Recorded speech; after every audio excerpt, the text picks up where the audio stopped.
आप सभी को गोपिका सखी का प्यार भरा राधे राधे।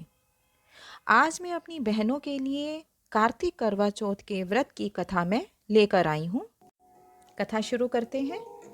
एक साहूकार के 7 बेटे और एक बेटी थी। 7 भाइयों की एक ही बहन बहुत लाड प्यार से रहती थी। भाई भोजन करते तो बहन के साथ करते। कार्तिक में जब करवा चौथ का व्रत आया तो बहन ने व्रत रखा। भाई जब भोजन करने बैठे तो बहन को बुलाया। बहन ने कहा, आज मेरा व्रत है, चांद उगने पर भोजन करूंगी। भाइयों ने शाम को सोचा कि हमने तो सुबह भोजन किया था, तब भी भूख जोरों से लग आई। यह तो सुबह की भूख ही है, इसे तो और भी ज्यादा भूख लगी होगी। ऐसा विचार कर एक भाई ने दीपक जलाकर छलनी से ढककर उसका प्रकाश दिखा दिया। बहन ने अपनी भाभियों से कहा, चलो दर्शन करके अर्घ दे लें। भाभियों ने कहा, आप जाओ, हमारा चांद अभी नहीं उगा है। जब वो अकेली ही जाकर दर्शन कर अर्घ देकर भाइयों के साथ भोजन करने बैठ गई तो पहले ग्रास में सिवाल, दूसरे में बाल और तीसरे में ससुराल का बुलावा आया। आने वाले ने कहा, तुम्हारे कंवर साहब की तबीयत ज़्यादा खराब है, जल्दी से चलो। तब उनकी माँ ने कपड़ों का बंद थैला खोलकर उसे कपड़े पहनाने के लिए थैले में 3 बार हाथ दिया। तीनों ही बार सफेद वस्त्र हाथ में आया।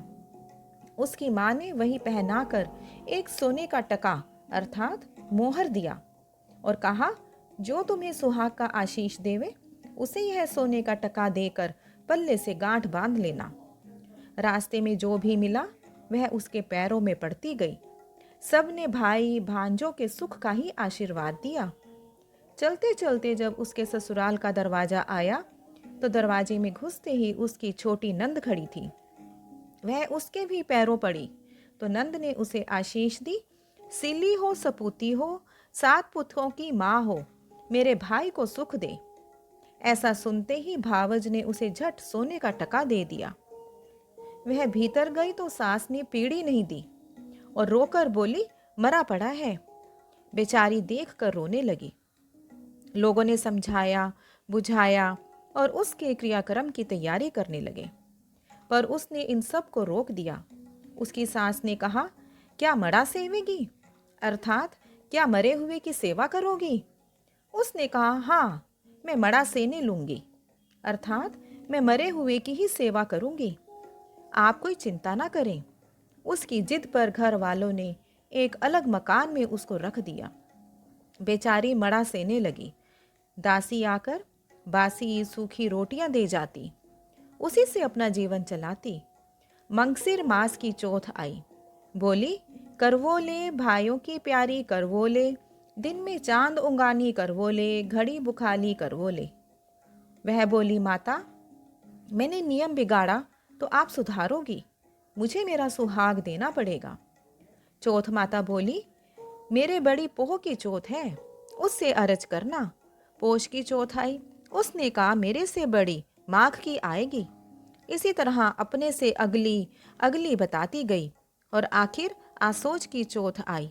उसने कहा, बाई तेरे पे कार्तिक की चौथ नाराज है, उसने ही तेरा सुहाग लिया है, वह ही वापस देगी, तो उसके पैर पकड़ लेना। कार्तिक की चौथ आई। उसने गुस्से में भरकर कहा, भरत भांडनी करवा ले, भाया प्यारी करवा ले, दिन में चांद उंगानी करवा ले, घड़ी बुखाली करवा ले। पर साहूकार की बेटी उसके पैर पकड़कर बैठ गई। बोली, माता, मेरी भूल हो गई, मेरे व्रत बिगाड़ा तो आप सुधारो। उसकी विनती देखकर चौथ माता को दया आ गई। वह खुश हो गई। आंखों में से काजल, नाखूनों में से मेहंदी, मांग में से सिंदूर और टीका में से रोली निकालकर चीटी आंगुली से छींटा दिया। साहूकार का लड़का तुरंत बैठ गया। बोला, खूब नींद आई। उसकी स्त्री बोली, ऐसा भी क्या सोना, मुझे तो 12 महीने हो गए। उसने सारी बात उसे बताई। साहूकार का बेटा बड़ा खुश हुआ। उसने कहा, चौथ माता का उत्सव करना चाहिए।